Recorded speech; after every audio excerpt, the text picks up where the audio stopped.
อยู่ในจุดเกี่ยวกับการลงทุนในตัวเลขอันนั้นในจำนวน5,000ตึกปกติ 2,900 แล้วก็อีกตึม 2,100 ในการจัดตั้งปฏิบัติจริงเป็นยังข้าพเจ้าอยากบอกพอสรุปว่าทั้งหมดมัน 49% ที่จัดตั้งปฏิบัติในระยะผ่านมาตู้ส่วนเหลือแท้ๆและมันบ่แม่นการชำระหนี้มันแม่นโครงการจะสืบต่อในการจัดตั้งปฏิบัติปัญหาที่เกิดขึ้นเดี๋ยวนี้ทุกแขวงเนาะได้ปรับปรุงราคาหัวหน่วยในการจัดตั้งปฏิบัติจังสันมูลค่าที่ยังเหลือเอาเขาในการจัดตั้งปฏิบัติตัวจริงเวลาคูณออกมามันเกิน20%ขาเกิน20%ในกฎหมายการลงทุนมันบอกว่าบ่สามารถดักแก่ได้จังสันจุดนี้สิเห็นนั่นใดมันจะแก้ไขในการจัดตั้งปฏิบัติเวียกตัวจริงของกฎหมายตัวนี้คันสันในตัวเลขตัวนี้มันจะอยู่ใน 49% ในการจัดตั้งปฏิบัติเนาะอันนี้จุดหนึ่งจุดตัวที่2ในเวียกการเงิน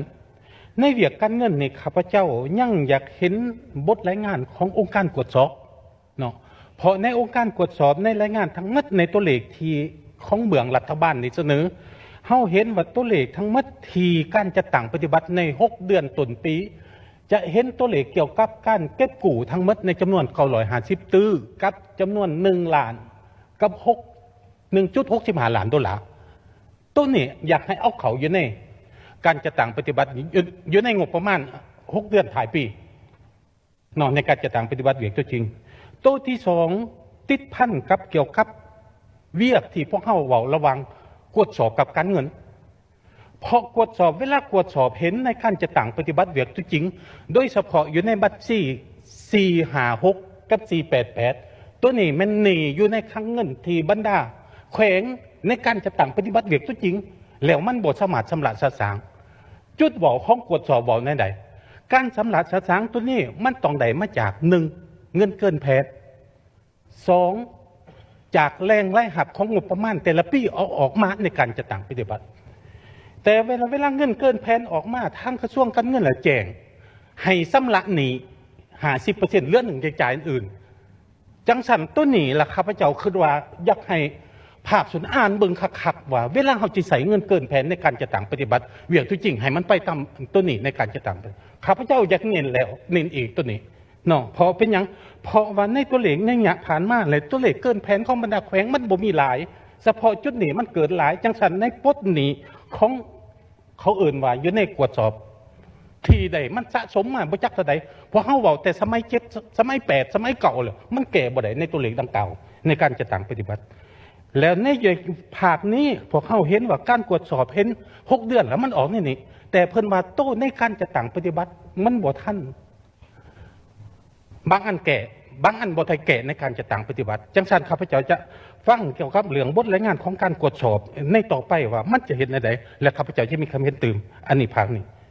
ว้าวไสยบุรีตื่มอีกที่ติดพันกับรายหับของผู้ชุนกลางเพราะปีกายพวกเขามีไสยบุรีมันต่างหมู่เนาะมีรายหับผู้ชุนกลางกับรายหับผู้ท้องถิ่นในการจัดตั้งปฏิบัติปี2023นี่พวกเขามีผู้รายหับเขาเอ่นว่าไล่หาผู้ชุนกลางในตัวเลขทั้งหมดพวกเขาได้ประมาณ99ตื่นเนาะอันนี้เป็นคนชุนกลางไปหมดแล้วเนาะตัวที่2ผู้ไล่หับท้องถิ่นพวกเขาเกินแผนประมาณ163ตื่นแบ่ง50%แล้วพวกเขาได้81แล้วพวกเขาส่งให้ทางชุนกลางในการจัดทั้งหมดนี่พวกเขาเห็นเป็นมติของสภาประชาชนแขวงเป็นผู้หับห้องในการจัดตั้งปฏิบัติจังสันเวลาการจ่ายในจำนวน81ตื่นที่ตัวยังเหลือเลยพวกเขาได้อ่านเบิ่งตัวจุดที่ตัวนี้ได้แล้วพวกเขาไปตามกรอบของตัวนี้ในการจัดตั้งอันนั้นเฉพาะชัยบุรีเนาะบัดนี้ปี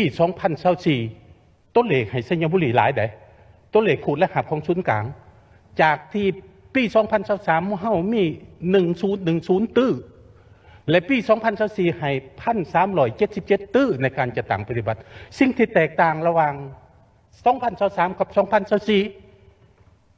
หมู่เฮามี4ด่านเพราะต้นนี้รายหับของผู้ชุนกลางเป็นด่านในการจัดตั้งรายหับของด่านในการจัดตั้งปฏิบัติเป็นน้ำมันจังสันแล้วเฉพาะปี2024ให้ตัวเลขสูงแต่ว่า2766บ่ได้แก่เนาะจังสันการเอาน้ำมันเข้ามามีแต่2ด่านในการจัดตั้งปฏิบัติเฉพาะในนี้พวกเขาชัยบุรีแท้ๆก็ เป็นแขวงหนึ่งที่ว่าโน่นในเก่าแขวงจะเหตุให้กลุ่มทั้งด่านการเงินทาหากกระทรวงการเงินครับบอกแก้ไขในจำนวน2766ให้น้ำมันเอาเขามาใน2ด่านให้ปกติแล้วพวกเขาจะบทสมาร์ทบรรลุในการจะตั้งปฏิบัติเลยอันนี้สมาชิก